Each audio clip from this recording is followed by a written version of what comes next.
Os começos destas coisas e ficamos sempre a fazer tempo, mas depois ficamos sempre com pena de não ter tido mais tempo, de maneira que vou começar já. Agradeço muito a presença e felicito pela coragem de terem escolhido este ateliê. Normalmente a política não é das coisas mais apetecíveis quando um grupo de cristãos e almas boas se encontra a refletir. Eu sou moderador, chamo-me Filipe Anacoreta Correia, não vou falar, também não vou-me dispensar de fazer apresentações, creio que conhecem os membros desta mesa, se não conhecerem, convido-os a ver o programa onde estão todas as pessoas identificadas. E começava por fazer uma pergunta aqui aos membros da mesa, creio que são todos católicos. Sim. São todos católicos. Esta é uma pergunta desagradável, não é?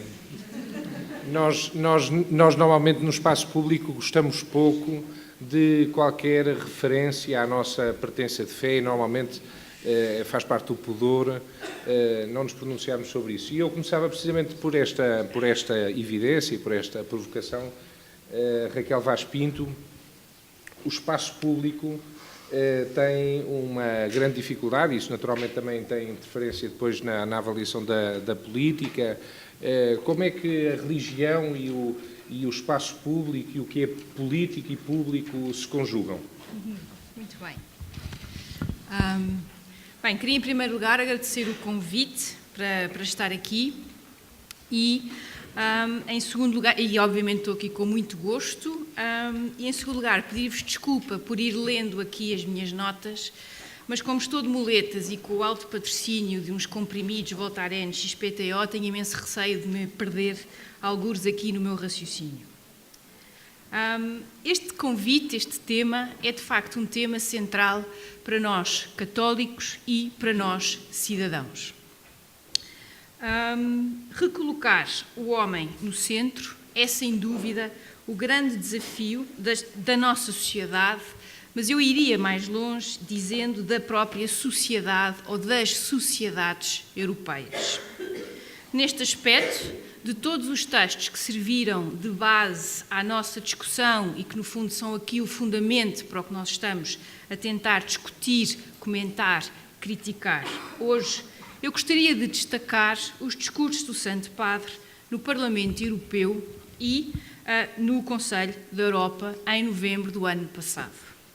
Este elemento regional é um dado importante, em particular, se pensarmos no impacto das instituições europeias na nossa vida. Sobre este tema e sobre o tema que o Filipe já aludiu, a relação entre o secularismo e o espaço público, ou seja, o debate no espaço público, é para mim talvez o tema central, ou se quiserem, é a questão amontante de muitas outras que temos estado e que vamos certamente discutir hoje ao longo do dia. E esta é a minha perspectiva, que é formatada obviamente pela minha experiência pessoal, mas também fruto do contacto do meu trabalho enquanto professora universitária. Recolocar o homem no centro implica, de facto, uma série de desafios e, seguindo as instruções / pistas dadas pelo nosso moderador, o Filipe, como construir uma política que defenda o homem, o proteja, o promova, o potencie, o sirva e não crie exclusões.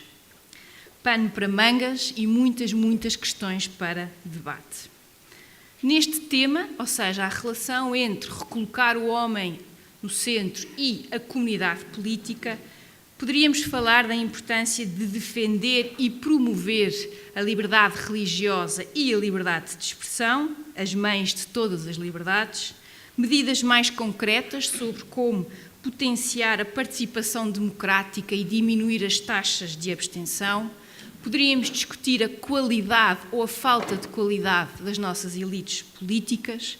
Também poderíamos falar da importância de estarmos atentos e vigilantes contra abusos de poder em nome de uma total segurança, ou pelo menos uma maior segurança, face a ameaças terroristas, que é sempre ilusória, que é levada a cabo, na maioria dos casos, em detrimento de liberdades e direitos. Ou seja, perante tudo aquilo que está a acontecer na Europa e em especial em França, devemos adotar legislação mais restritiva como os norte-americanos em relação àquilo que é conhecido como o Patriot Act.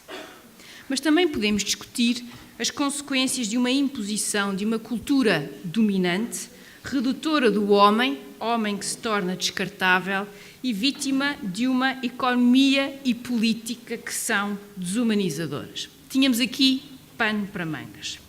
No entanto, eu gostaria de vos falar um pouco, muito brevemente, sobre um ponto levantado pelo Santo Padre na sua exortação apostólica, e eu passo a citar. O processo de secularização tende a reduzir a fé e a Igreja ao âmbito privado e íntimo. E, uma vez mais, esta é uma discussão profundamente europeia.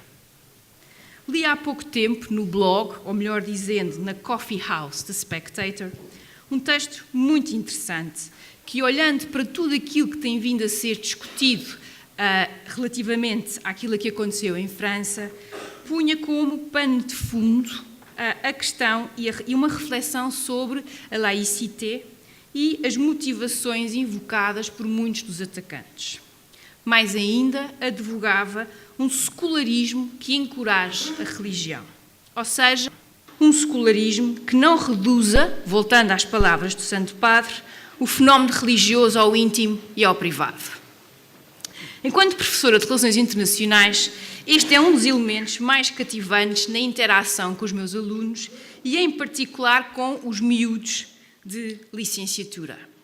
Olhar para a religião enquanto elemento integrante das relações internacionais, independentemente de sermos crentes ou não, é realmente um grande desafio. As respostas dos miúdos variam entre a indiferença, a associação entre a religião e atraso, a associação entre religião e violência, em especial após o 11 de setembro, mas eu diria que, na maior parte dos casos, o elemento religioso, e insisto, a discussão do elemento em si, não se somos crentes ou não, está ausente das suas vidas, é um não assunto, é-lhes indiferente. E é por isso fascinante a viagem que fazemos ao longo de várias disciplinas, começando com, por exemplo, a leitura de Tucídides e a sua história da Guerra do Peloponeso, texto fundador da nossa civilização e da disciplina das relações internacionais, e a constatação, ao longo do texto, que, ao contrário do que é esperado de uma racionalidade grega, de uma filosofia grega, os gregos eram profundamente religiosos. E sem integrarmos a religião, não conseguimos compreender o mundo destes antigos gregos. Mais ainda, quem olha para o internacional, sem compreender a importância, sem analisar a religião, não é capaz de perceber o papel do cristianismo na fundação e na construção da própria história europeia, para o bem e para o mal, o papel dos Quakers na abolição do comércio de escravos e por fim, a escravatura, a própria fundação dos Estados Unidos, o fim do comunismo na Europa e, em especial, na Polónia, a resistência timorense à Indonésia, mas também o fundamento da luta pelos direitos civis nos Estados Unidos, liderada por um homem religioso, Martin Luther King.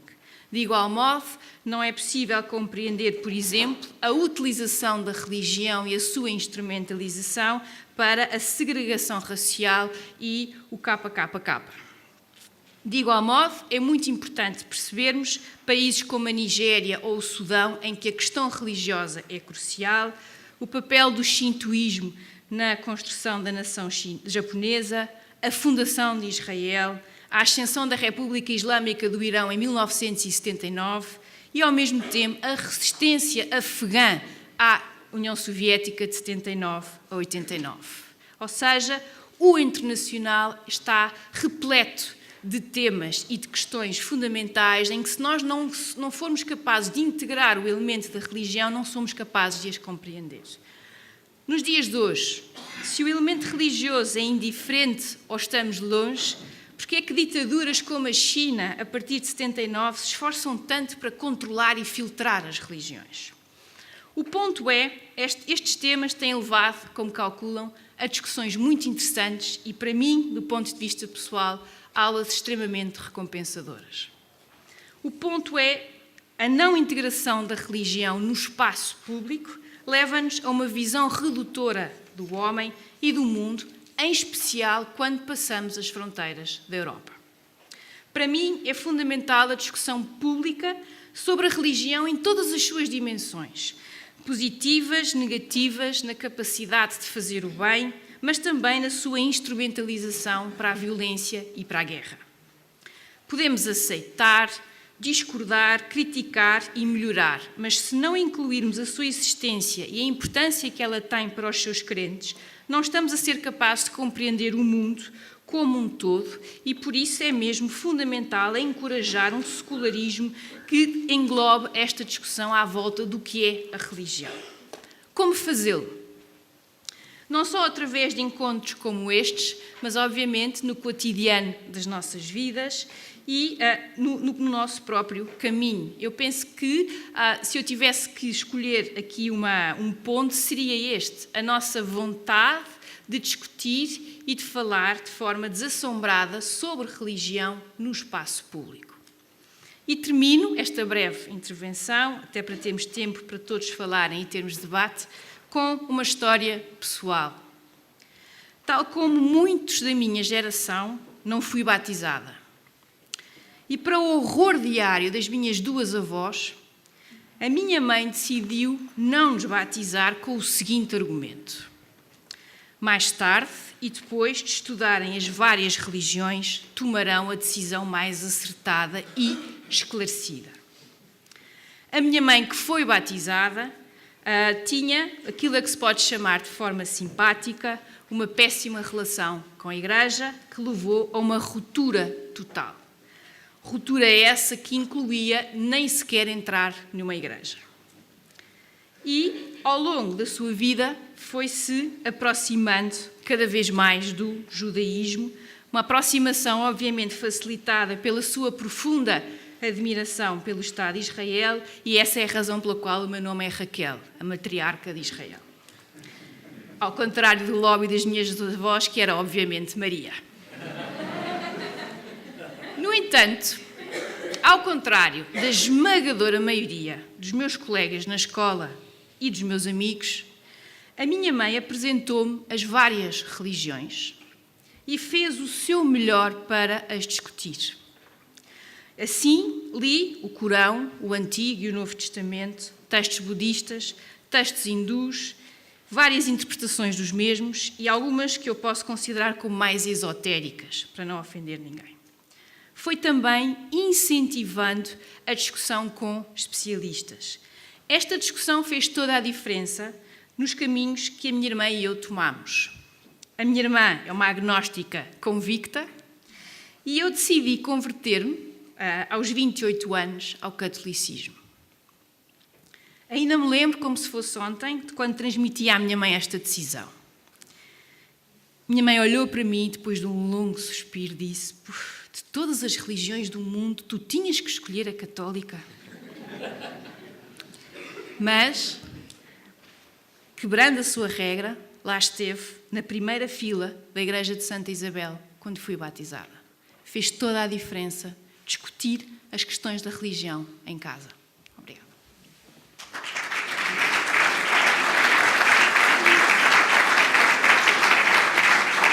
Muito bem.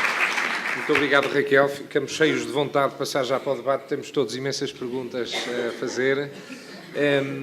Referiste à religião e à importância do seu papel que desempenha no âmbito da avaliação da evolução dos povos, das suas relações entre si, da sua afirmação, e esse caminho com certeza faz-se através da decisão de pessoas individuais nessas religiões que fazem uma opção de intervenção política. E então passamos ao segundo momento desta mesa.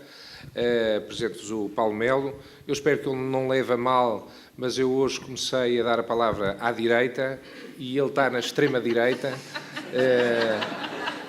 mas não levará com certeza a mal, e do seu depoimento certamente resultará bem claro que isso não tem qualquer conotação política. Muito obrigado, Paulo. Agradeço naturalmente o convite que me dirigiram para estar presente neste ateliê e agradeço até de uma forma um bocadinho egoísta. Foi o motivo para eu fazer uma reflexão que de outro modo não faria, de modo a poder partilhar agora aqui convosco. Andei uns tempos a meditar nestas coisas até decidir passar ao papel a partir da minha experiência. Eu vou, no fundo, dar um testemunho do que tem sido ao longo dos anos a minha relação com a participação no espaço público e a vontade de mudar ou contribuir para a mudança da sociedade. Para quem, como eu, tinha 17 anos em 1974, participava desde o ano anterior num movimento juvenil da Ação Católica, a JEC, a dimensão social e política da vivência da fé era e continuaria a ser central. Desses anos decisivos na minha formação, evoco textos do Magistério da Igreja que, revendo agora a minha história pessoal para responder a este pedido da CNAL, constituíram um campo de reflexão e partilha que influenciaram a minha maneira de estar na vida enquanto crente. Não por acaso foram estes os que recordei e de que vou ler só duas passagens. Ponto 70 da Exortação Apostólica Evangelii Nunciandi. É um excerto. A sua primeira e imediata tarefa dos leigos não é a instituição e o desenvolvimento da comunidade eclesial, esse é o papel específico dos pastores, mas sim o pôr em prática todas as possibilidades cristãs e evangélicas escondidas, mas já presentes e operantes nas coisas do mundo. O campo próprio da sua atividade evangelizadora é ao mesmo mundo vasto e complicado da política, da realidade social e da economia, mas também o da cultura, das ciências, das artes, da vida internacional, dos mass-média e ainda outras realidades abertas para a evangelização, como sejam o amor, a família, a educação das crianças e dos adolescentes, o trabalho profissional e o sofrimento. Quantos mais leigos houver impregnados do Evangelho, responsáveis em relação a tais realidades e comprometidos claramente nas mesmas, competentes para as promover e conscientes de que é necessário fazer desabrochar a sua capacidade cristã, muitas vezes escondida e asfixiada, tanto mais essas realidades, sem nada perder ou sacrificar o seu próprio coeficiente humano, mas patenteando uma dimensão transcendente para o além, não raro desconhecida, se virão a encontrar ao serviço da edificação do Reino de Deus e, por conseguinte, da salvação em Jesus Cristo. Estas palavras associo-os muito à minha formação como pessoa e aos caminhos que acabei por seguir. Do ponto 30 da Carta Apostólica 80ª Adveniens, ainda um excerto em que a carta cita a Passion in Terris. O cristão encontra no seu agir movimentos históricos concretos, resultantes das ideologias e, por outro lado, distintos delas. Já o nosso venerável predecessor, João 23, na Passion in Terris, demonstrava que é possível fazer esta distinção. E passa a citar a Passion in Terris. Importa não identificar, escrevia ele, falsas teorias filosóficas sobre a natureza, a origem e o fim do universo e do homem com movimentos históricos baseados numa finalidade económica, social, cultural e política, embora estes últimos tenham tido a sua origem e continuem a aurir a sua inspiração nessas teorias filosóficas. A doutrina, uma vez formulada, é aquilo que é, não muda, ao passo que os movimentos, dado que têm por objeto condições concretas e mutáveis da vida, não podem deixar de sofrer o influxo profundo dessa evolução. De resto, na medida em que estes movimentos estão em conformidade com as normas da reta razão e interpretam as justas aspirações humanas, quem ousará negar que neles possa haver elementos positivos e dignos de aprovação? Estes textos, fim de citação, estes textos que reconheciam a autonomia das realidades terrestres e significavam, espero eu, o definitivo abandono da lógica da conquista do mundo pela cristandade, que reconheciam a liberdade dos crentes para participar em dinâmicas sociais não diretamente inspiradas pela Igreja e mesmo nos seus princípios ideológicos condenáveis, mas também, ao mesmo tempo, na minha vida, o ver, julgar e agir da ação católica, com o desafio à militância, ao empenhamento na transformação do mundo, e também, ainda, a conjuntura de intensa mudança que então se vivia em Portugal e que desafiava a participação, tudo isto só podia resultar na prevalência, até excessiva, da dimensão social e política do ser cristão. Tive a sorte de encontrar assistentes e companheiros mais velhos que alertaram para o imanentismo, até um bispo, Dom António Ferreira Gomes, que longamente discorreu sobre o fideísmo vitalista para jovens que a custo procuravam entender. Era o já, mas também o ainda não do reino de Deus.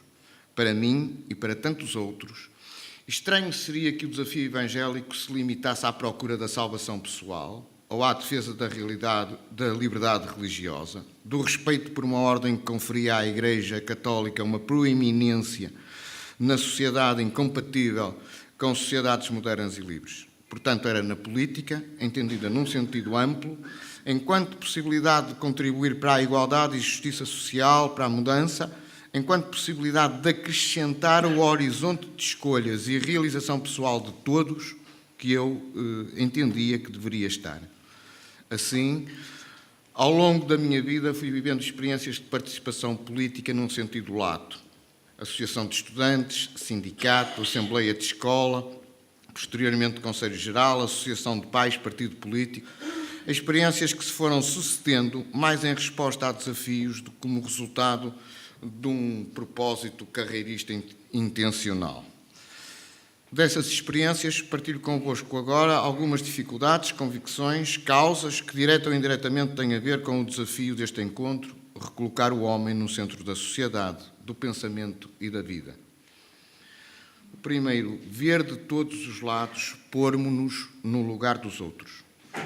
Por outras palavras, aceitar a complexidade do real, desconfiar de caminhos únicos, visões unilaterais, verdades incontestáveis, soluções simples. E mesmo desconfiando, ainda assim, aceitar, enunciar, propor e agir, por vezes contra o expectável. No sindicato, cuja direção integrei, suscitei num congresso a reflexão sobre deontologia profissional. Não era propriamente o tema mais habitual nos sindicatos. Noutras ocasiões, questionei o leque salarial da profissão, que considero excessivo, com salários reduzidos no momento mais crítico da carreira, deslocações, aprendizagem de um saber fazer profissional, filhos pequenos. Não preconizei nunca um aumento da massa salarial, mas sim uma diferente distribuição ao longo da carreira, atendendo às circunstâncias de vida dos profissionais, valorizando a remuneração no início e depois uma progressão eventualmente mais lenta. Questionei a lógica liberal corporativa, que ainda vigora muito no nosso sindicalismo, a lógica liberal corporativa enquanto crença de que a justiça social resulta da luta dos diferentes grupos profissionais pelos seus interesses, esquecendo os que não têm voz e representação e esquecendo o bem comum, que está para além dos interesses de um determinado grupo profissional. Ouvi várias vezes que eram questões pertinentes, mas não prioritárias, que punham em causa a unidade, e reconheço que não tive grande êxito, pelo menos no imediato. Segundo apontamento, respeito pelas instituições democráticas, não vale tudo. A democracia requer aprendizagem e paciência. Lidar com o tempo. Não se compadece com pôr tudo em causa a cada momento, com consultas permanentes para que as decisões exprimam vontades maioritárias conjunturais. As tentações plebiscitárias minam a democracia. Esta requer participação constante, mas também aceitação e respeito por funções de chefia e coordenação. Por 2 vezes, enquanto Presidente do Conselho Geral da Escola onde trabalho, dissuadi revoltas basistas contra a direção executiva. Os eleitos ou nomeados são mais do que as suas decisões conjunturais. Essas devem ser fundamentadas e podem ser contestadas e debatidas num quadro de funcionamento democrático das instituições, mas não objeto de guerrilha permanente que tudo ponha em causa a cada momento. O exercício da democracia pressupõe controle das emoções, distinguir entre contestação de orientações e ataque às pessoas, sentido institucional. Recordo situações no âmbito da atividade sindical em que me insurgi contra as alcunhas postas a responsáveis políticos com base em características físicas ou traços de personalidade.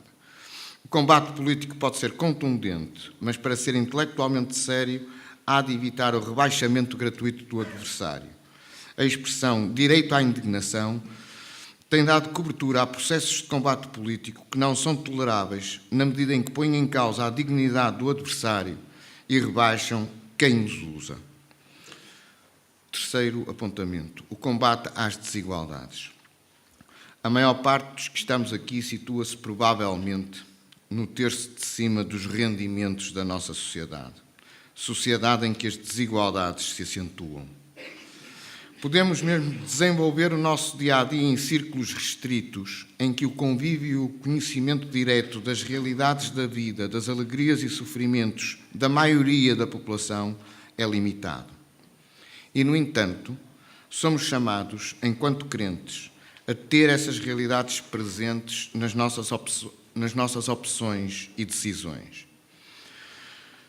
No plano do meu envolvimento político, o tal tem passado por combater duas ideias comumente aceites e que, a meu ver, contrariam os valores do Evangelho. A primeira é: a minha liberdade termina onde começa a liberdade do outro. Esta asserção obedece ao pressuposto de que é do livre jogo da luta de interesses individuais que resulta o bem comum, em que vejo nos outros um limite à minha liberdade, sendo cada pessoa um átomo de um todo conflitual. Contraponho: a minha liberdade é acrescentada pela liberdade dos outros. É na relação com outros livres e iguais que são mais pessoa, ser em relação. A perda de laços relacionais nas sociedades contemporâneas, do cuidado dos outros, diminui-nos a todos. Aumentar sempre o horizonte de conhecimento, de escolhas de cada pessoa, isto é, combater a ignorância e o monolitismo cultural, aceitar pôr em questão as nossas certezas e aprender com os outros. Num bom debate, com intenso confronto de perspectivas, ninguém perde, todos ganham, porque já não fazem sentido as categorias do perder e ganhar. Todos nos tornamos melhores, mais livres, mais conscientes. As dinâmicas eclesiais em que tenho tido a sorte de participar foram e são para mim uma escola de construção comunitária da consciência que a todos torna mais livres. Não é, no entanto, essa a prática corrente nas nossas organizações de trabalho e participação cívica e política. Entendo que, como crentes naquele que, com os seus gestos e palavras, sempre acrescentou liberdade e dignidade aos que com ele se relacionavam, podemos dar um contributo para que os outros, mesmo aqueles que combatemos, mesmo aqueles de quem não gostamos, nunca sejam sentidos como um limite ou uma ameaça, mas antes um desafio, uma oportunidade de crescermos como pessoas. Num outro âmbito, mas que se prende com o que atrás referi, é frequente ouvir a governantes que é necessário modernizar a economia, sanear as contas públicas, aumentar a rendibilidade do trabalho para distribuir melhor, para aumentar a oferta de emprego, para diminuir a pobreza. Nas últimas décadas, com novas tecnologias e formas de organização do trabalho, verificaram-se enormes ganhos de produtividade. E se houve milhões de pessoas em economias emergentes que saíram da miséria, também é certo que aumentou a concentração da riqueza nas mãos de poucas pessoas e a desigualdade entre países ricos e países pobres não parou de aumentar. É urgente e um dever das mulheres e homens de boa vontade combater este discurso. Não vale a pena continuar a defender ingenuamente que o problema é a existência de pobreza e não a de ricos.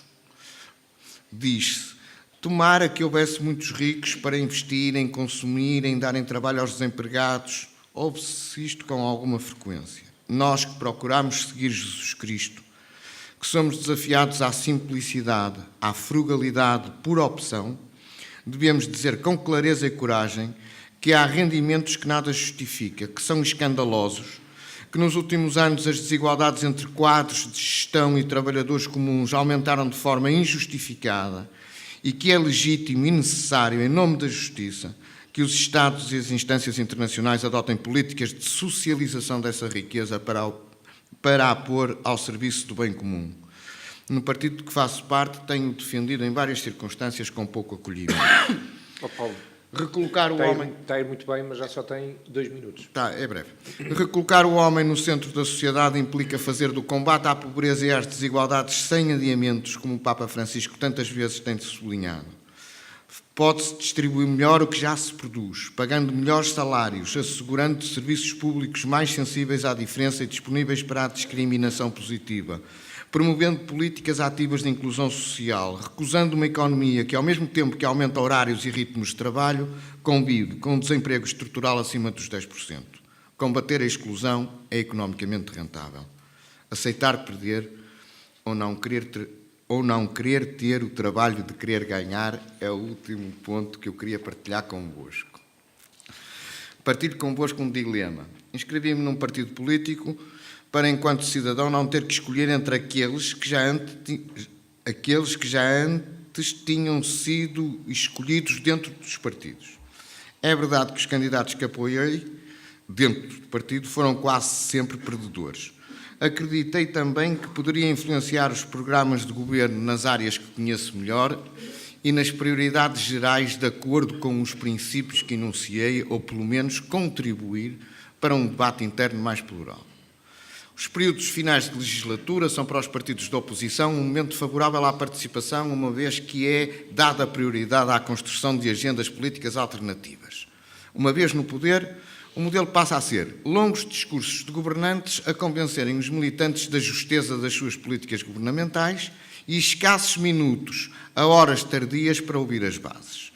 A manutenção no poder passa a ser a prioridade e qualquer desalinhamento é entendido como uma ameaça à unidade e um enfraquecimento do governo.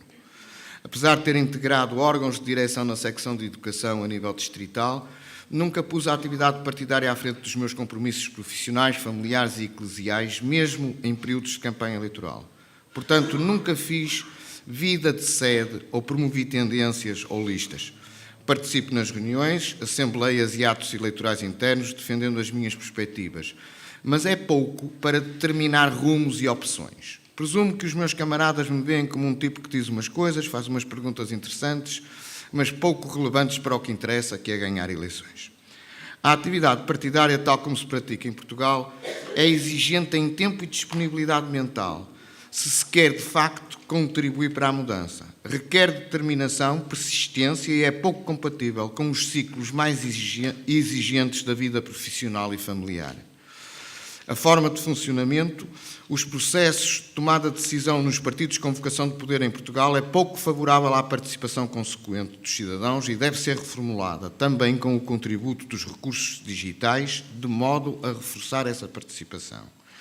O distanciamento crítico, o desprendimento do poder, a recusa de caminhos únicos são, a meu ver, virtudes na ação política. Mas a fronteira entre esta atitude e o diletantismo ineficaz, um certo aliviar da consciência, é porém ténue e esse é o dilema com que me confronto. Sei de continuar a estar ou se então tinha que estar muito mais. Espero que com este testemunho possa contribuir para um maior envolvimento cívico e político dos cristãos. Julgo possível e desejável que nos movimentos e comunidades paroquiais se promovam momentos de reflexão sobre a organização da sociedade em que vivemos e sobre o exercício do poder, que favoreçam a consciência crítica, sem visões únicas, nem fanatismos ideológicos, de modo a recolocar o homem no centro da sociedade, do pensamento e da vida. Muito obrigado.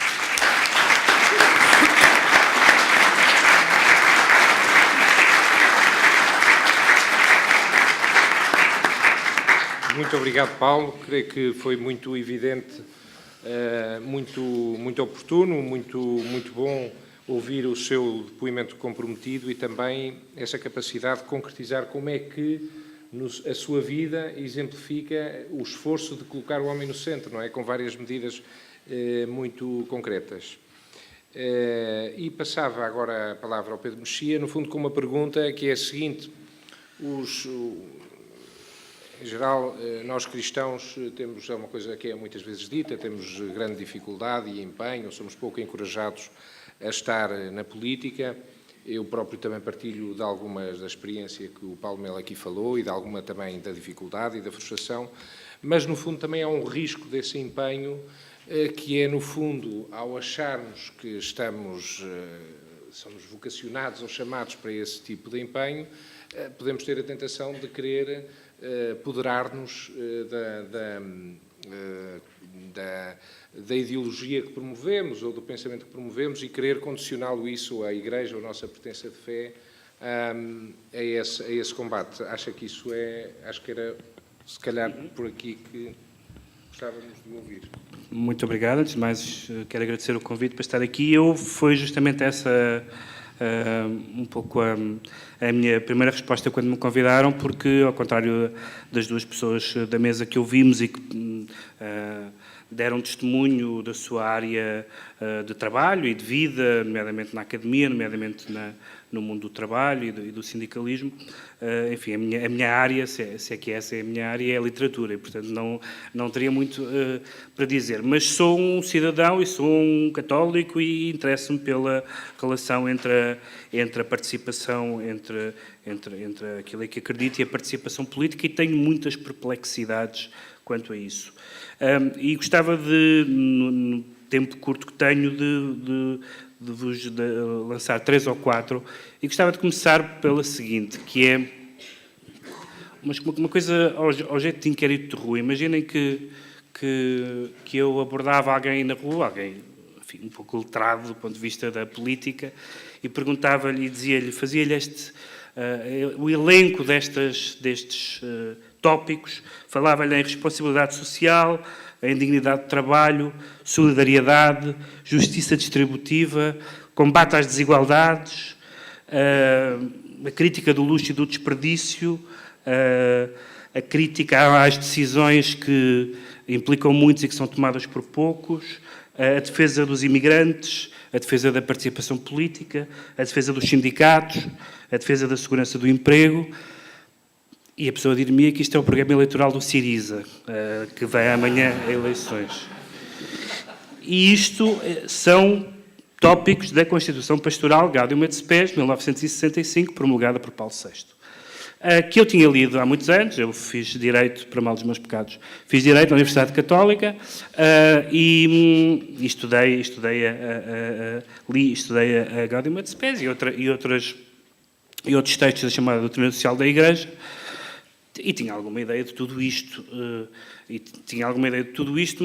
mas digamos que redespertou em mim, despertou de novo em mim este interesse por estas questões, quando detetei, acho que muitos de nós terão tido essa sensação, detetei, para já uma coisa estranhíssima, que para mim é inédito. Eu não tenho não vivi muitos papas. Enfim, o pontificado de João Paulo II foi muito longo e, portanto, verdadeiramente é o primeiro de que me lembro.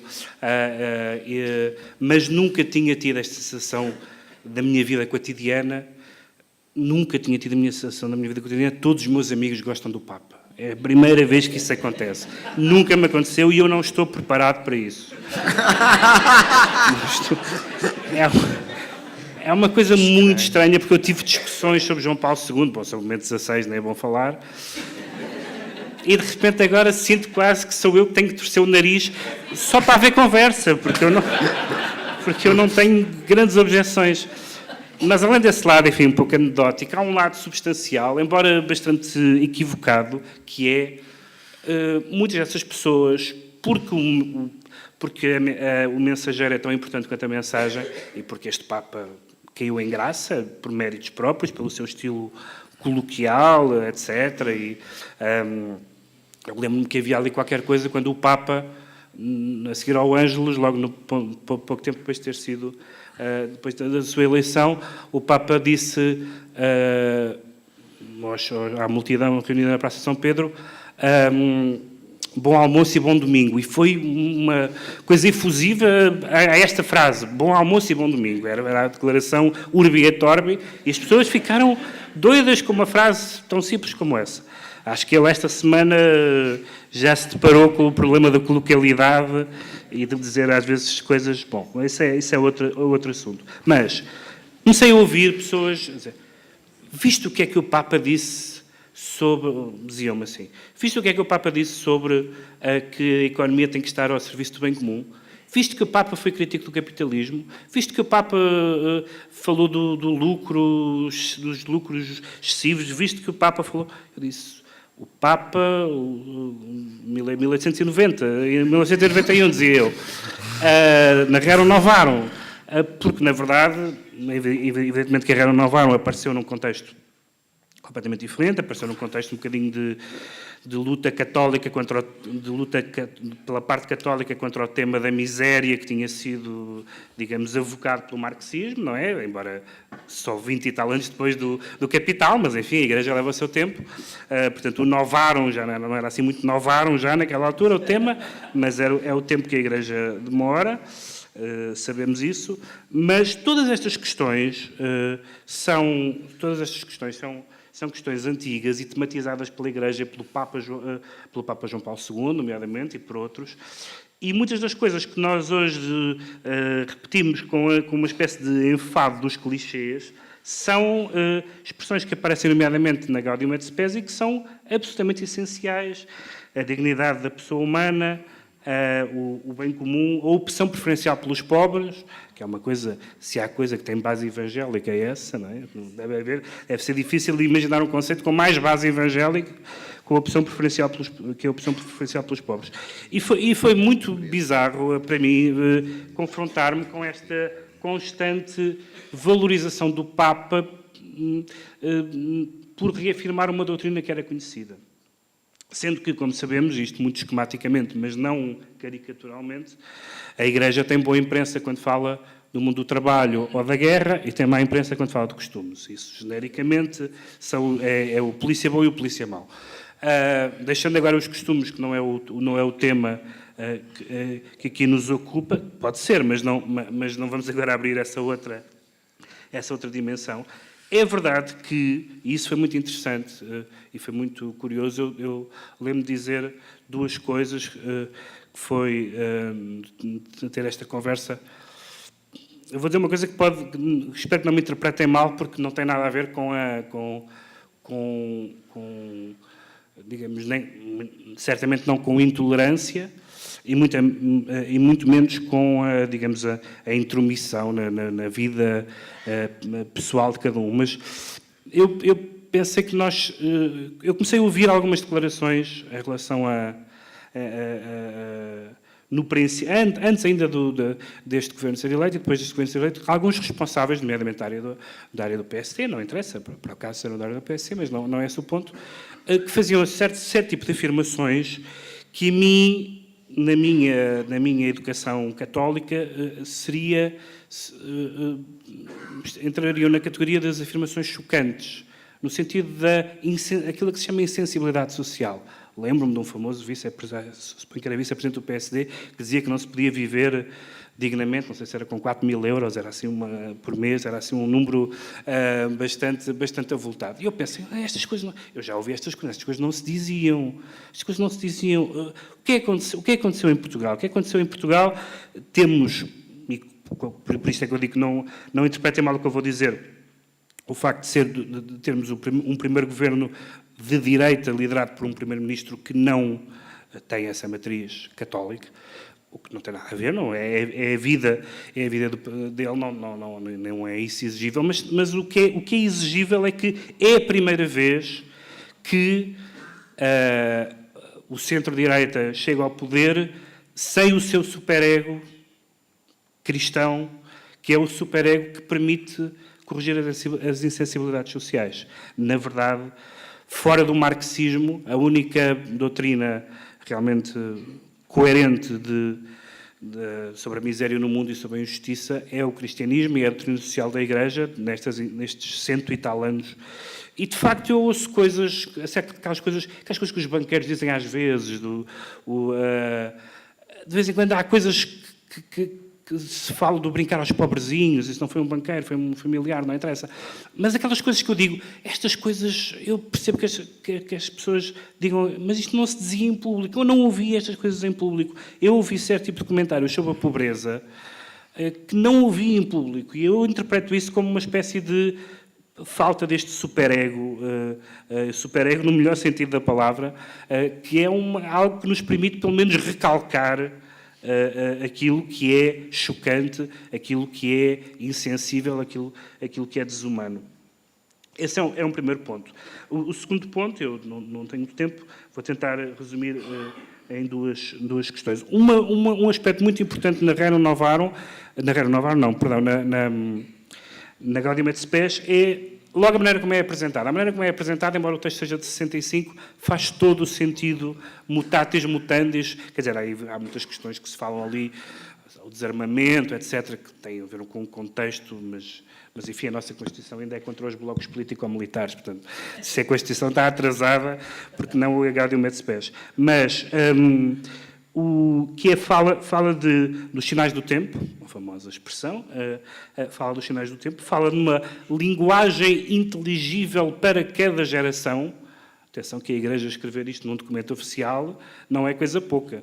Linguagem inteligível para cada geração, fala da mudança, naturalmente, e fala também numa coisa que certamente a Rerum Novarum não falava, e que eu acho que ainda é um elemento com que nem sempre alguns raciocínios da área católica lidam completamente bem, que é com chamemos-lhe a democracia. A democracia no sentido das liberdades e da sociedade demoliberal.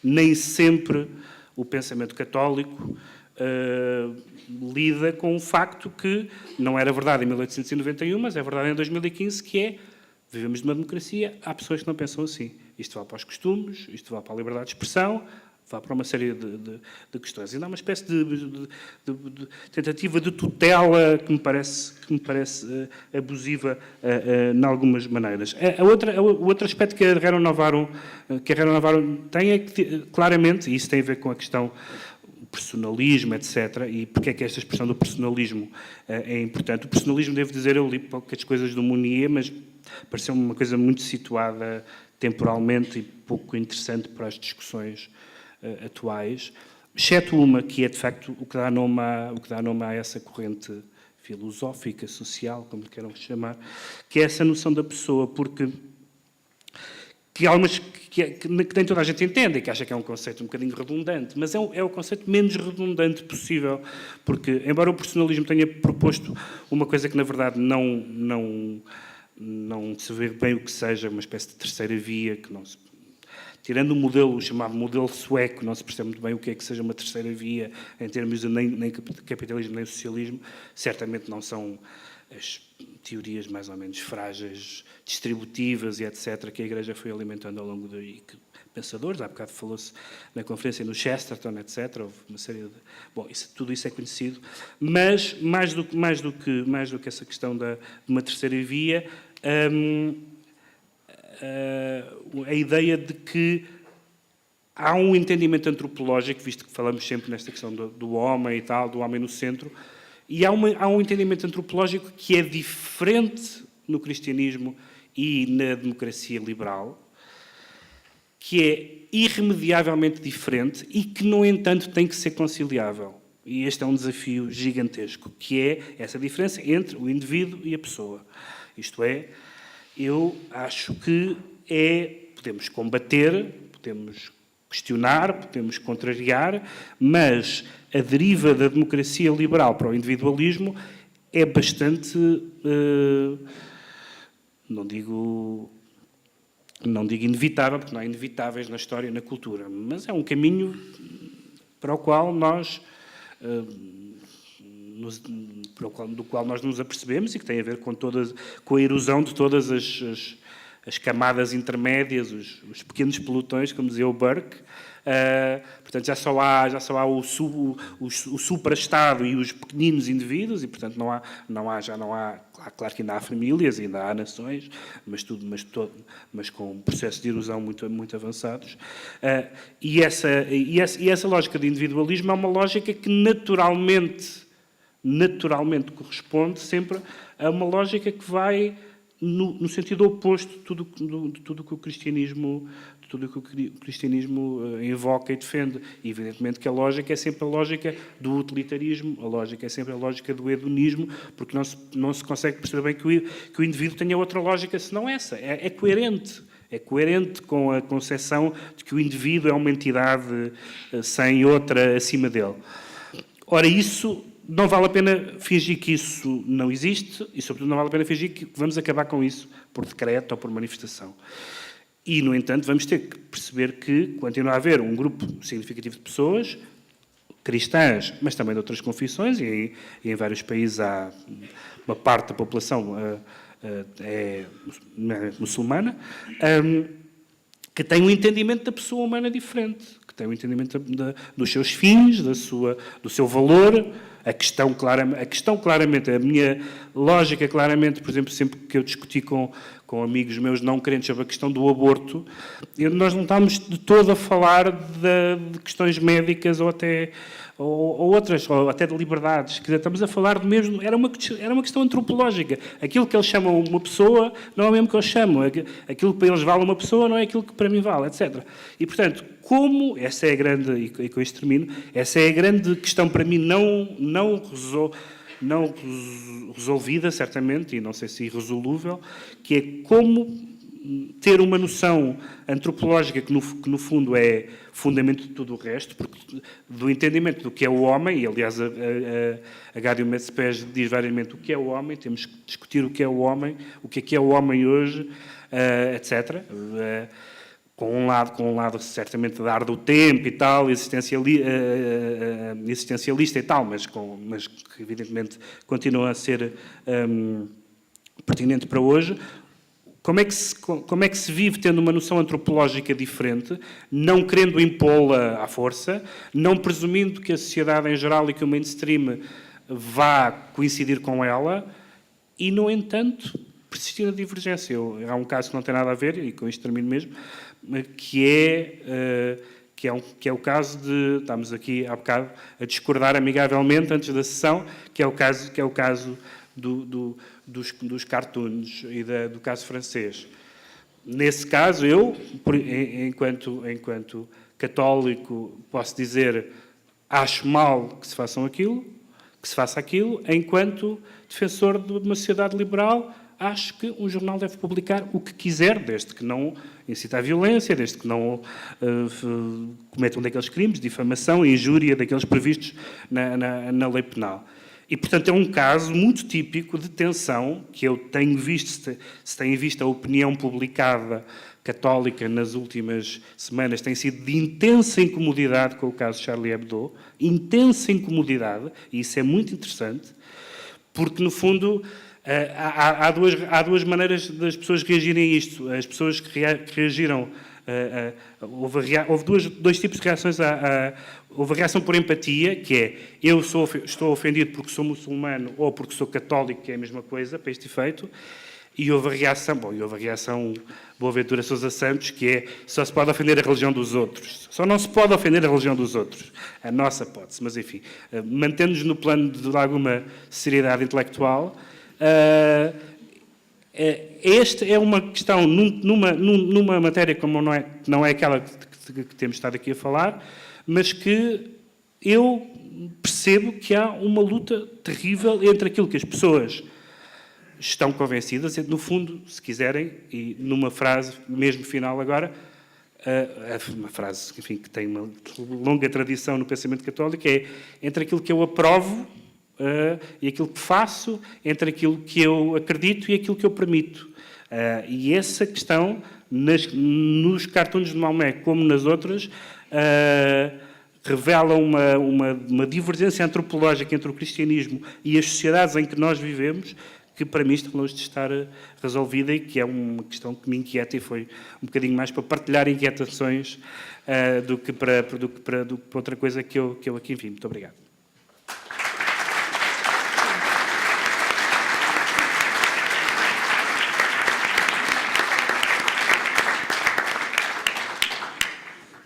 Muito obrigado, Pedro. Creio que temo com esta referência ao Je suis Charlie, rebentem aqui bombas de perguntas, ou talvez não, debates. Não sei se alguma da incomodidade teve tanto a ver no fundo, com a identificação do Je suis Charlie. Portanto, no fundo, a certa altura, há uma sociedade inteira a identificar-se com qualquer coisa que nós desagradamos, sem que isso... É uma frase que traduz um estado de espírito momentâneo. O jornal vendia 30 mil exemplares, portanto, nem toda a gente era Charlie. O jornal é verdadeiramente uma relíquia de um pensamento de 68, um bocado anquilosado. Agora, no momento em que se matam pessoas por causa de desenhos, não é o momento de dizer que o jornal é horrível, é o momento de dizer não se matam pessoas por causa de desenhos. Este é o primeiro momento. Depois o segundo vamos discutir. O primeiro momento, quando se matam pessoas por causa de desenhos ou de artigos, é dizer não se matam pessoas por causa de desenhos ou artigos. E eu vi pessoas altamente, os mas, e os imediatamente saltaram os mas, e eu não percebo os mas como a Kalashnikov, não percebo como é que há mas numa questão como esta. Evidentemente, o Je suis Charlie vale o mesmo como as pessoas que... O Le Monde titulou Somos todos americanos a seguir ao 11 de setembro, que não é uma coisa que os franceses digam espontaneamente, não é? É uma comoção, é um slogan que traduz uma comoção e não quer dizer mais nada do que isso, não é? Muito bem, acho que está claro o ponto. Muito obrigado. É 1h30 da tarde, deveríamos estar a acabar e a começar a almoçar, mas creio que não fará sentido terminar este momento sem que haja oportunidade de haver aqui algum debate e algum eco das intervenções que aqui houve. De maneira que passava por dar a palavra, se calhar sugeria que nós seguíssemos aqui, já tem aqui uma inscrição, sugeria que seguíssemos aqui várias, 2 ou 3, já temos 3. Não sei se faria uma segunda ronda, vou fazer uma segunda ronda, porque já há mais 2 inscrições. Pedia só que, enfim, peço desculpa, realmente o interesse é injusto e ingrato nesta altura limitar as intervenções da audiência, não era o que se pretendia, da audiência, dos participantes, mas tem mesmo que ser. Portanto, eu pedia que fossem breves e tem a palavra o senhor aqui à frente. Muito obrigado pela sua...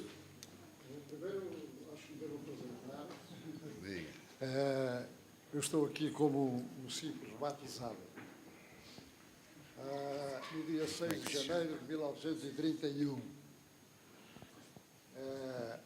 talvez com uma certa deformação, militar, tenho uma visão militar da situação. Fala mais perto, senão ninguém não ouve atrás. E eu realmente estou um bocadinho perdido. Porque depois da intervenção do Fabrice Adjad, que se apresentou a convite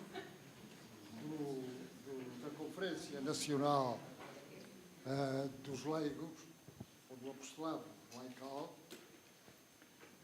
nos descreveu um panorama realmente que já é conhecido, mas sempre com novidades absolutas. E, nessa circunstância, nós fomos convidados para vir aqui tratar de os católicos na comunidade política, os católicos e a política. Eu acho que, neste mundo considerado laical, interessa sabermos do que estamos a falar.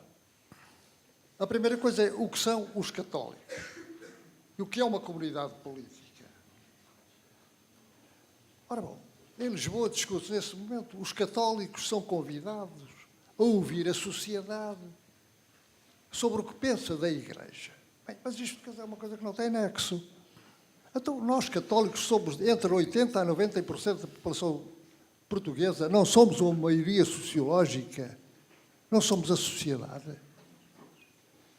Então, se somos a sociedade, Então gostaria de saber o que é a Igreja. Essa Igreja que nos vai dizer qualquer coisa. Portanto, sem estas definições, sem a definição, o que são os católicos, o que é a Igreja e o que é essa coisa do laicado, nós não vale a pena falarmos. Mas falemos de política. Quer dizer, Peço a desculpa, exortação tem mesmo que ser apostólica... mais breve, senão não eu sou muito conseguimos. breve. Peço A desculpa. exortação apostólica define-nos o que é política. A política é uma vocação nobre, talvez a mais sublime vocação, porque pede ao homem que se empenhe no bem comum, ao homem político. Mas o Papa Bento XVI tinha definido também o que era a sociedade política, que é a organização dos partidos políticos que, quando tomam conta do Estado, se transformam facilmente num bando organizado de ladrões. Isto está escrito na primeira encíclica do Papa, que é o seu problema. Ora bom, portanto, quer dizer, eu não quero ocupar mais tempo. Agora, o que entendo é o seguinte, o Conselho Nacional dos Leigos deve promover, digamos, uma iniciativa para discutir um problema só. Jesus tinha ou não um projeto político?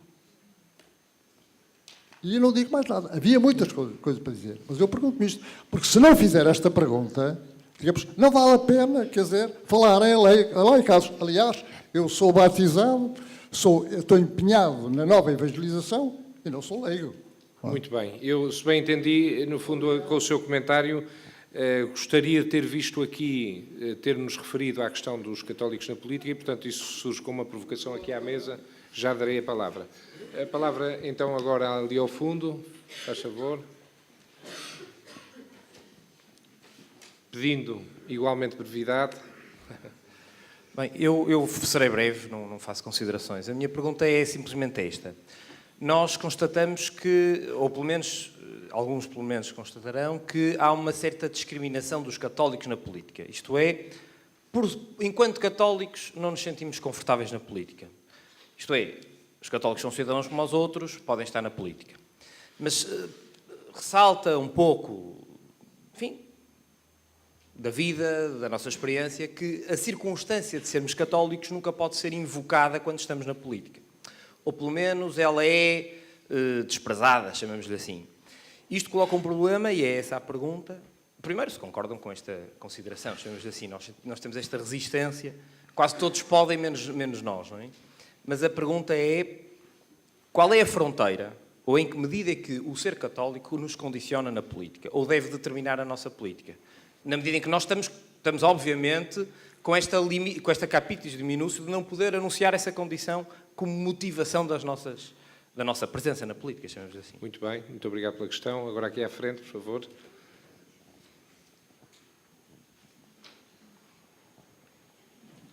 Aqui na primeira linha. A minha pergunta converge com a anterior.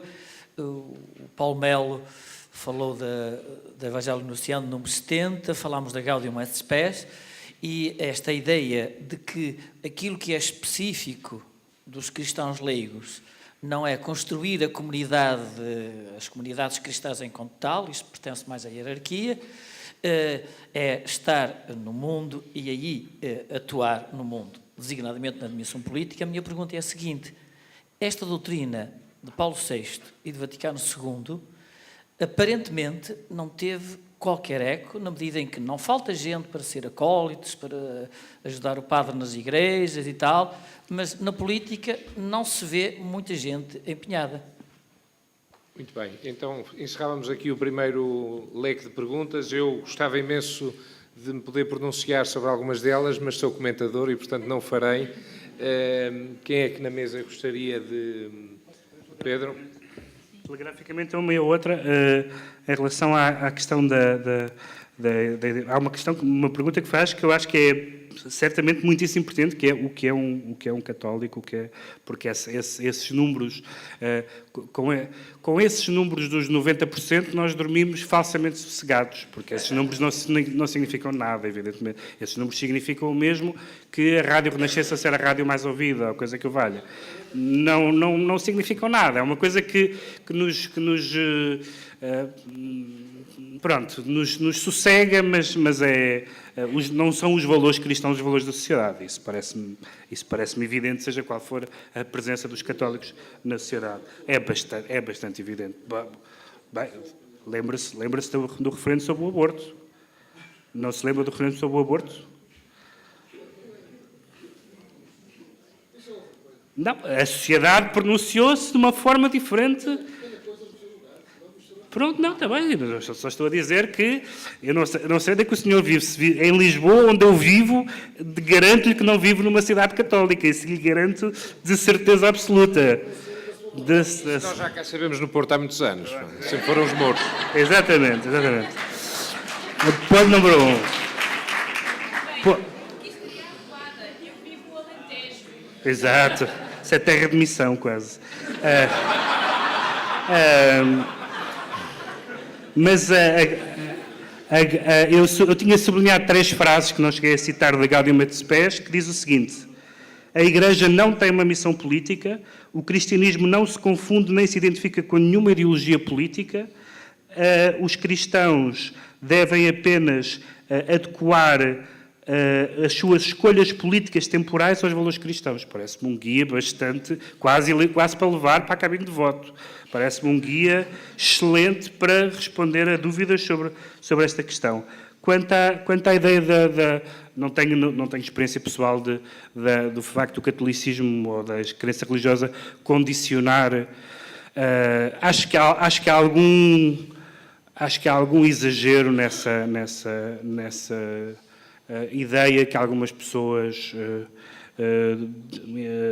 alegam, porque de facto é verdade que alguns valores cristãos, sobretudo em algumas matérias, sobretudo nas de costumes, são recebidas com chacota e com etc., mas noutras não, e quer dizer, os dois favoritos para as presidenciais são ambos católicos, quer o da esquerda como o da direita, portanto, o catolicismo não vive underground na política portuguesa, propriamente, também convém não, digamos, tornar demasiado apocalíptico, que é apenas difícil, não é?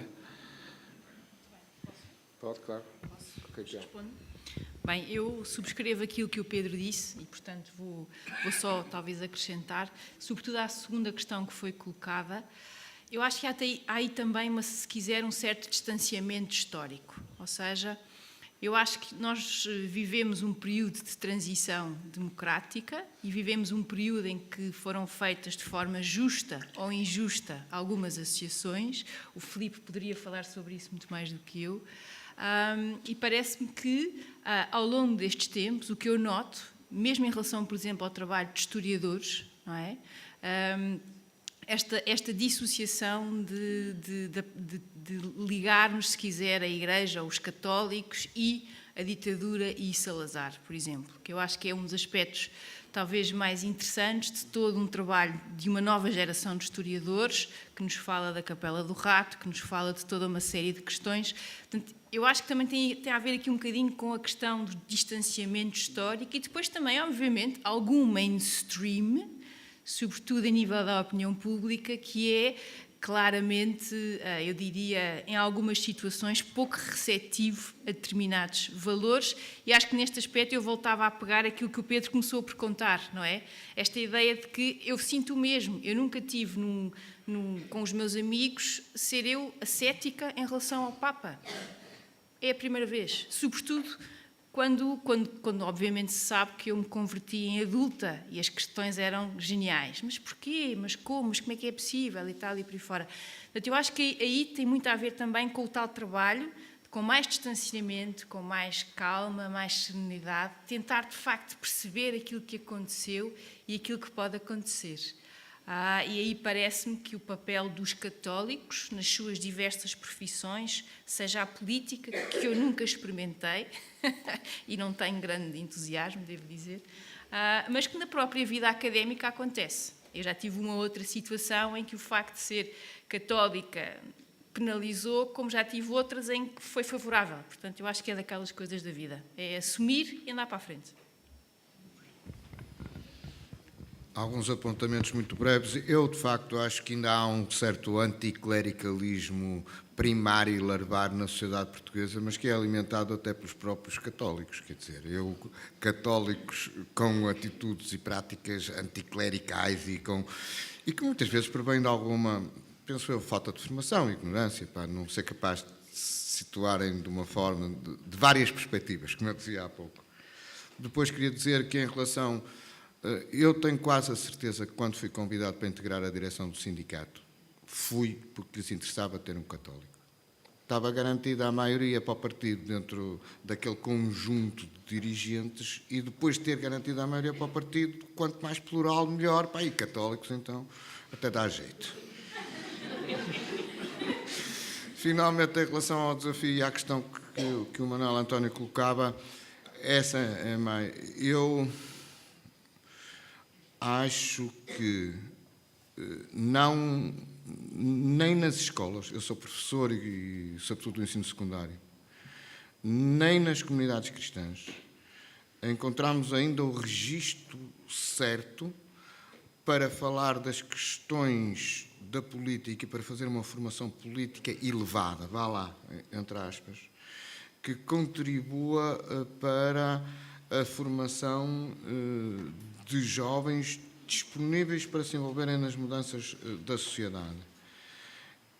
Eu evoquei no texto, no testemunho que dei, um momento particular da minha formação como jovem, que era um momento pós-revolucionário em Portugal, e o facto e a sorte de estar num grupo da Ação Católica, onde estas questões eram muito discutidas, mas discutidas intensamente e objeto de contraditório, onde a gente se questionava permanentemente se os cristãos deviam ter uma intervenção enquanto tal, ou se deviam estar presentes. E a linha que sempre vingou nessa altura, que também é a linha do concílio, é de que os cristãos devem estar presentes na política, mas não se devem constituir enquanto força de intervenção política católica. Para mim,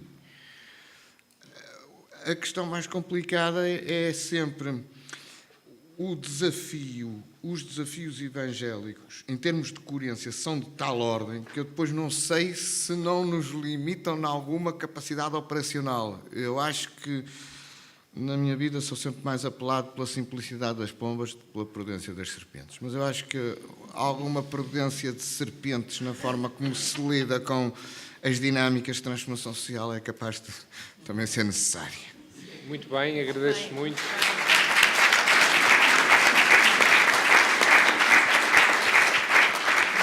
Não há dúvida que os intervenientes foram muito breves e se tivessem resistência ainda ia para uma última ronda de perguntas, já tinha ali as inscrições, faz favor. Olá, eu estou um bocado rouca, ainda bem que tenho microfone. Eu só dizer eu de repente fiquei nervosa. Uma coisa que a Nato Palmela acabou de dizer, eu chamo-me Carolina, tenho 17 anos, estou neste precisamente no 12º de Humanidades, e eu realmente noto que o Palmela acabou de dizer de não haver espaço para falar de política na escola. Estou a ter Geografia e História, que são duas disciplinas em que o programa fala muito de política, e estar a falar sobre temas atuais, como nesta questão do Charlie Hebdo, seriam bastante relevantes para a disciplina de História, mas não podemos, temos que cumprir o programa e temos de estar a censura no tempo de Salazar. E não é por falta de interesse querer comunicar e de querer discutir os temas na minha escola, na minha turma, mas não se fala, e quando noto esta vontade de querer discutir, noto o completo desinteresse na política dos meus colegas, que muitos deles não são crentes. E também nos programas de História e Geografia, que eu costumo mais dar História e Sociedade e isso tudo. Eu estou a tentar ser muito breve.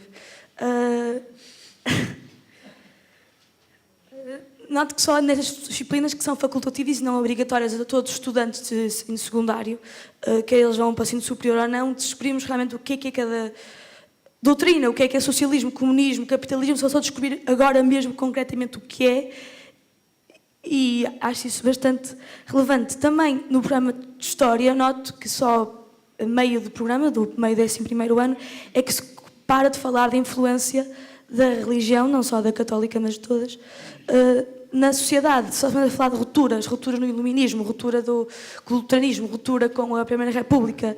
Mas a verdade é que se houve tantas rupturas, o que é que estamos aqui a fazer? Muito boa pergunta.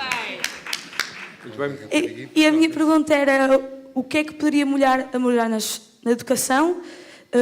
Eu não sou o bebê da licenciatura, sou sequer um embrião, para talvez haver isto nas escolas e não só escola, na licenciatura é uma coisa do Estado, uma coisa feita em casa, o que é que se pode realmente melhorar? Porque é preciso, faz falta e há quem o procure. Obrigada. Muito bem.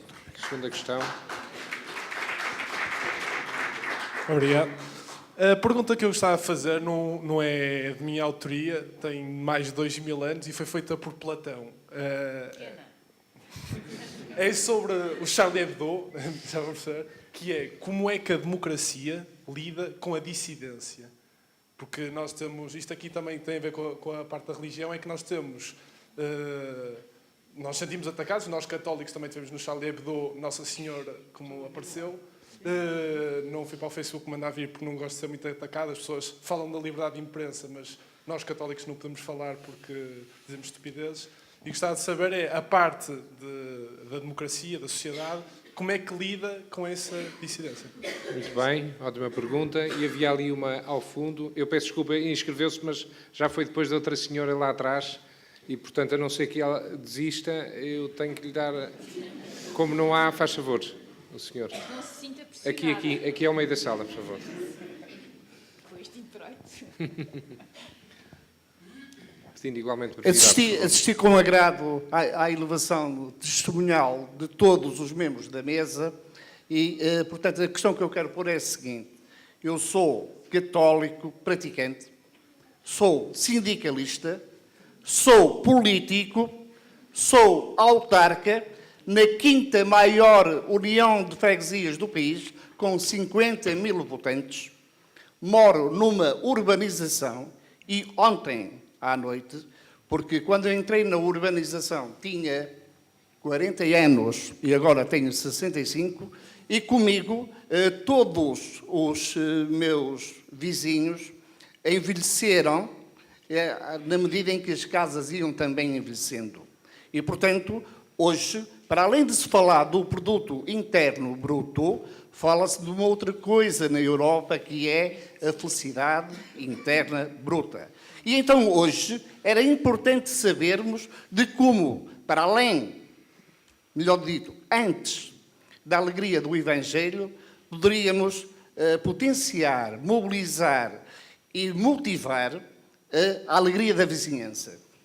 Chamei, portanto, convidei um grupo de meus vizinhos da urbanização e ontem à noite, em minha casa, juntaram 60 pessoas, portanto, vizinhos, para discutirmos esta coisa de que, como é que nós nos podemos interajudar, podemos fazer, de certa forma, aquilo que o nosso Papa Francisco nos convida, sermos discípulos missionários, fazermos com que a Igreja saia exatamente do templo da Igreja e entre, portanto, na comunidade, a tal igreja em saída, e fizemos efetivamente, portanto, esta conversa agradável que acabou, portanto, de resto com um chá. A minha vida, em termos políticos e em termos sindicais, eu também, portanto, faço parte, ou fazia parte, desde o 25 de Abril, de um certo partido político e que tive necessidade... Pode dizer que ninguém bate. mas só lhe peço é que seja breve, por favor. Pronto, exatamente. Era somente para dizer o seguinte, é que eu, para ganhar eleições, porque, efetivamente, entendia que a minha militância no partido político em questão me estava, de certa forma, a impedir de eu exercer o fundamental cristão em termos de testemunhos. E aqui a questão que puseram, como é que nós somos cristãos, é tão simples, anunciar Jesus Cristo, é um encontro com Jesus Cristo. E, portanto, eu tive que sair do partido político e a questão que eu ponho à mesa é somente esta.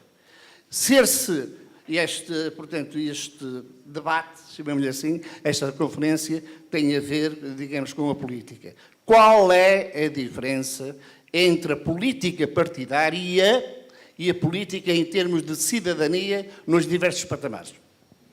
Muito bem, muito obrigado. Então, terminávamos aqui as respostas e eu, não querendo abusar da minha posição de moderador, mas vou fazê-lo efetivamente, eu queria acrescentar, no fundo, para nos ajudarem a fazer aqui um balanço final, que a questão é esta.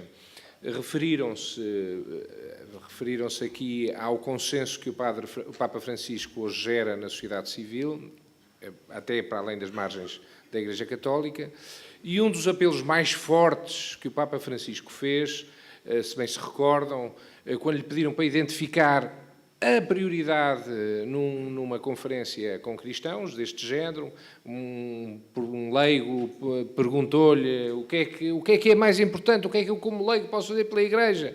E o Papa, dentre todas as prioridades, de todas, identificou, metam-se na política. E eu gostava de fazer esta pergunta, houve aqui algumas questões que vão nesse sentido, mas no fundo é reforçar deste balanço, nós gostamos de ouvir, concordamos com ele, mas faz sentido este apelo, faz sentido ser prioridade, por um lado isso, e por outro lado, isso ajudaria a colocar o homem no centro, ou não? E no centro de quê? São estas perguntas. Agora sugeria então que se seguisse a ordem inversa de há um bocado e, portanto, dava a palavra ao Paulo, pedindo-lhe também brevidade, porque o nosso estômago também já está a dar horas. Eu só queria, em primeiro lugar, sublinhar este último testemunho deste senhor, porque eu acho que é muito importante redescobrirmos a forma de nos realizarmos como pessoas e de nos sentirmos mais felizes a partir dos laços, das relações, da arte, da descoberta do sentido das coisas e do belo, mais do que pelo consumo. Eu acho que um grande desafio que se coloca à nossa sociedade hoje é viver melhor com menos, ou até forçosamente ter que viver melhor com menos. É evidente que nós podemos dizer isto, e eu não estou de modo nenhum a esquecer os milhares largos de desempregados e de pessoas que vivem na miséria mais absoluta, não é? Mas pronto. Acho que no plano das pessoas que aqui estamos, eu acho que isto que faz sentido dizer-se, e faz sentido que nós podemos conquistar níveis de realização pessoal e de bem-estar sem ter que forçosamente consumir mais ou desgastar mais, até numa perspectiva da limitação dos recursos naturais.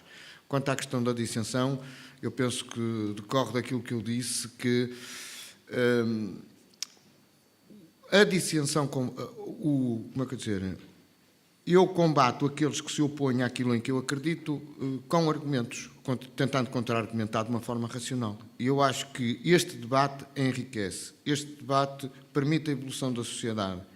Agora, tentar limitar à partida, impedir, é eventualmente fazer com que as coisas fiquem, como é que eu dizer, encobertas e nunca haja oportunidade de serem esclarecidas num debate. Também não me incomoda nada, e até tenho amigos e pessoas, e na minha vida faço isso, quer dizer, nós não temos que pensar todos da mesma maneira. Eu acho que há aqui uma certa nostalgia de um unitarismo qualquer, que acho que devemos estar todos da mesma maneira. Quer dizer, o confronto e a dissensão é em si mesmo um valor, e é positivo, desde que se salvaguarde a questão do respeito pela pessoa e se usem argumentos intelectualmente sérios e que não se caia no insulto. Pronto, era isto. Eu só...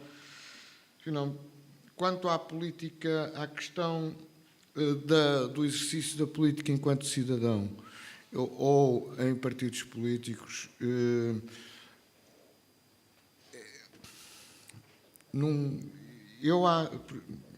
outro dia lá no meu bairro há um grupo que andou a espalhar o grupo de humanistas pela não violência, e a partir daí fizeram-se umas feiras de trocas, há um movimento para criar um jardim, e eu não tenho estado muito envolvido diretamente, mas eu acho isto fundamental, quanto mais não seja exatamente para nos conhecermos enquanto vizinhos, enquanto pessoas que habitamos na mesma zona. Eu acho que é daqui que se deve efetivamente partir e pronto, não digo mais nada. Muito bem. Obrigado, Paulo. Obrigada. Raquel. Bem, tentar de forma muito sucinta responder a estas três questões, são três questões gigantes.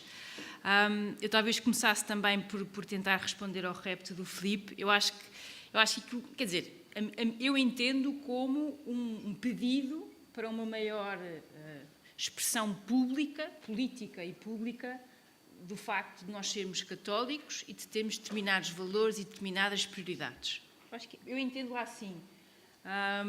E quem tem vontade e quem quer fazer política, que o faça, tendo em conta essa moldura, não é? Eu entendo a minha forma de fazer esse serviço público na minha área de trabalho. E é assim que eu o faço. Voltando ainda à sua primeira questão, eu acho que esta questão que levanta é uma questão muito relevante.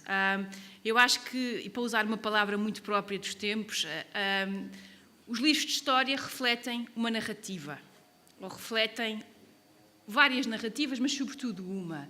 Eu, quando estou a estudar com os meus sobrinhos, faz-me imensa impressão ler a Idade Média como a Idade das Trevas, faz-me imensa impressão ler a dicotomia entre as luzes e os não iluminados e por aí fora, da mesma maneira que me faz a maior das confusões ler a forma como a Primeira República é contada, escrita e explicada. Não é? Portanto, eu acho que aí há um aspecto, isso que diz da ruptura em ruptura, mas há de facto qualquer coisa que continua, e nós também temos muito esta tendência de só olhar para o que é mau, para a ruptura, e não virmos a continuidade. Portanto, aí eu acho que nós temos uma questão estrutural, para usar também outra linguagem de outra ideologia, que tem a ver sobretudo com a forma como nós não somos capazes de entender certas questões, e certos, neste caso, os currícula, não é? Como suprapartidários, ou seja, entendermos que há aqui uma forma de funcionar. Depois, o que é que podemos fazer? Eu acho que neste aspecto a terceira intervenção vai muito de encontro àquilo a que tivemos hoje de manhã o privilégio de assistir na conferência, a questão da proximidade, não é? E pessoalmente, nós vivíamos em Lisboa e decidimos mudar para o Alentejo, como diz o Pedro, em sentido de missão, mas não só. E vivo numa aldeia alentejana, do concelho de Montemoro Novo, que aliás é conhecida ainda por ser a Moscovo portuguesa, e isso diz-vos tudo. E o que é que eu fiz? Como é que eu posso ajudar a tal minha comunidade? Desenvolvi um programa de tutorias com os miúdos da aldeia. Eles não são muitos, são 15. E o programa de tutorias é juntar os miúdos todos em minha casa e ensiná-los a estudar, ensiná-los a aprender, ensiná-los a maravilha que é ler um bom livro, viajar no tempo, conhecer outras culturas, ser capaz de identificar a tristeza, a amizade, o amor, a receptividade. Fazer esse trabalho, não é? São 15 miúdos, é a minha contribuição. Mas é isso que eu posso fazer, porque se me pedirem para fazer outras coisas, eu não as sei fazer. Esta sei fazer, e acho que se todos nós fizermos um bocadinho desta política de proximidade, sem dúvida que somos capazes de melhorar a sociedade e contribuir para aquilo que o Pedro há bocado também destacava, que vem muito com Burke, que é a existência dos corpos intermédios, a força da sociedade civil. Eu acho que esse é um aspecto fundamental e que nós somos todos chamados a contribuir à nossa maneira.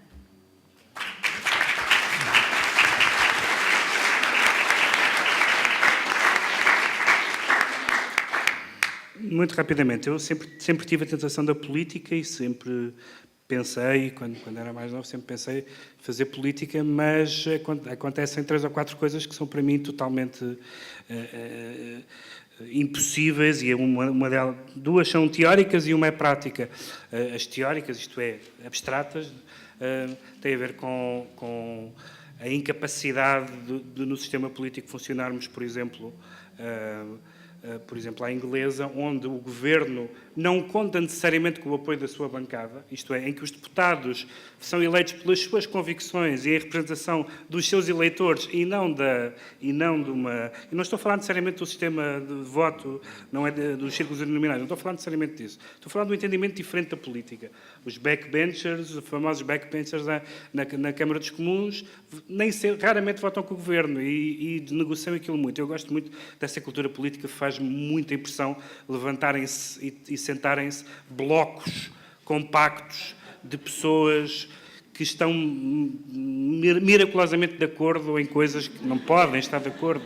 Todas aquelas. E, portanto, isso afasta muito da política. Outra coisa que me afasta muito da política é uma coisa prática, que é...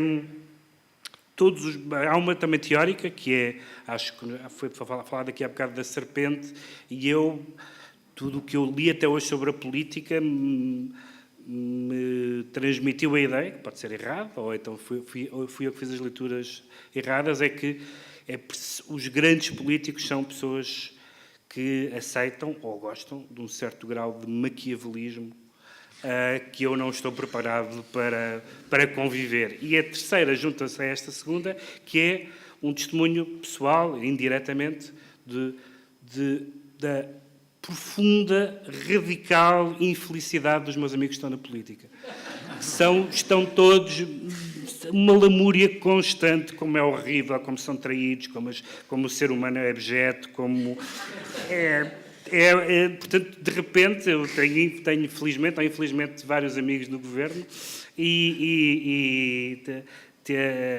tirando a minha amiga Assunção Cristas, que acha que é tudo ótimo, mas tirando a Assunção, toda a gente que eu conheço acha que a política é horrível, horrorosa, e, portanto, eu fio-me no depoimento deles. Em relação à questão muito graficamente, da dissidência, como disse o Paulo, a democracia também tem a ver com esta organização pacífica da discordância, isto é, assim como no Parlamento há pessoas que têm modelos de sociedade muito diferentes, algumas das pessoas que estão no Parlamento defendem modelos de sociedade onde não há parlamentos, inclusivamente, portanto, é ao ponto a que vai a abrangência da democracia, e a única regra útil, até quase a regra da empatia, do género, se eu não tivesse nascido nesta família, pensaria de outra maneira. Até por essa regra quase do totoloto, nós não sabemos onde é que nascemos, a regra terá que sempre permitir, com os limites muito estritos das ofensas criminais e do incitamento ao ódio e à violência, permitir que na sociedade as pessoas exprimam as suas opiniões, os seus gostos, as suas embirrações, com a nossa liberdade de protestar, com a nossa liberdade de responder, com a nossa liberdade de, eventualmente, de processar as pessoas, mas a regra deve ser a liberdade, até porque há uma espécie de banalização, mesmo as coisas mais chocantes, a banalização, que em geral é utilizada como um critério, uma palavra negativa, pode ser boa, porque se uma pessoa defender posições muito grotescas, por exemplo, negar o Holocausto, o caso foi... A banalização a pessoa dizer, olha, vê lá que este publicou um livro a dizer, e fazerem um pouco dele, e fazerem cartoons, etc., é certamente muito pior do que aconteceu em alguns países, que foi proibir essas pessoas, e temos visto nazis vítimas da censura, que é a coisa absurda, que era nazis a favor da liberdade de expressão, como se viu o David Irving, o historiador inglês, a dizer, não tenho liberdade de expressão, um nazi tem liberdade de expressão. Portanto, é melhor não dar alegrias a nazis. Acho que é um bom critério político. É um bom critério político, se quiser.